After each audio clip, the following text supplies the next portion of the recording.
This group has it all. Great music, great moves, great looks, great personalities. I'm talking about Culture Club. They have a single called Do You Really Want to Hurt Me that's been #1 in England and 10 other countries in the world. I'm Susan Blonde, and I'm here with the lead singer, Boy George, and the drummer, Jon Moss. Is there any meaning behind the name of your album, Kissing to Be Clever? Well, the idea is kissing was like the kiss of life, the kiss of death. It doesn't actually mean sort of sticking your tongue in somebody's mouth. It just means like kissing. Kissing is a way of, I don't know, if you say dance like an enemy, it doesn't mean literally dance. It just means it's an emphasis on movement. And kissing to be clever is like, you know, it's just very smug. It's like cynical love songs. You know, like, do you really want to hurt me? Do you really want to hurt me? It's not you have hurt me and that's it, you know, I'm gone, I'm lost. It's just another way of looking at love, you know, in a more positive way.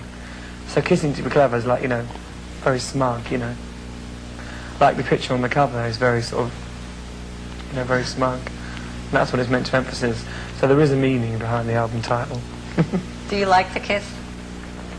Only people with nice breath. Last night in the audience there were all these people in the same hats that you wear. Now, they must have all gone out to Brooklyn to get these Hasidic Jewish hats. What do you think of people dressing like you and also making up like you? I think it shows an obvious sort of intelligence. No, I don't mind people dressing up like me, you know. I mean, it shows that it's sort of quite normal, really. Because most people would probably look at me and say, oh, you know, that's not normal. Hey, you know, what's going on? So I think that if other people do it as well, it makes it more acceptable. I mean, you know, it's all about the fun of dressing up. Everybody dresses up, you know. Liberace dresses up. There's no difference between me and Liberace. He's as much of a show-off as I am. It's good. Listen, you read fashion magazines and you copy that. You see something you like, going, yeah, I like that. Catalogs. So people see him, you know, or us, and they think that's a good idea. They never thought of it, you see, so they go out and they buy the hat. I mean, who thought of going to buy a Strymel? Yeah, a Strymel. Strymel. Get it. But I think that in this case, you're the one who's starting the new fashion, right? I mean, you didn't read this particular thing. Oh, it's not? No, it's not a fashion. No, well, I think... what? It's not a fashion, but it's not a complete look. It's all different things. It's nothing. I mean, he's always looked like that. He hasn't started anything. He's been like that for years. Before I started this band, I had, you know, the way I dress has always been a very personal thing to me, you know, in the same way it is to Barbara Cartland. You know, I mean, I just dress up because I'm an extrovert. And I think that when the band came together, it was part and parcel of the same thing, really. We didn't just sort of get the band together and think, wow, let's get a wacky image for the stage. You know, we've always sort of been quite eccentric.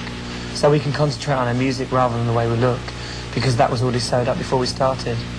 So now we can give, you know, the public good tunes and good sounds without worrying about what they think about how we look. What about video? It seems like everyone thinks your videos are the most outrageous.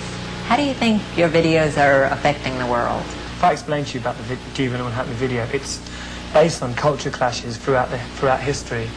You start off in a courtroom, you know, and it's give me time to realise my crime, the crime of love and existing as a sort of freak in society. And what it goes on to explain is, you know, wherever you go throughout history, like the 1930s, the 1950s, we had a very American part in the video. In the 50s, swimming pool. And wherever I went, I was, you know, chucked out. I was thrown out because I didn't fit in, which is, you know, it's another way of explaining that, you know, the way I look. If you get eccentric people, they're never quite accepted wherever you go.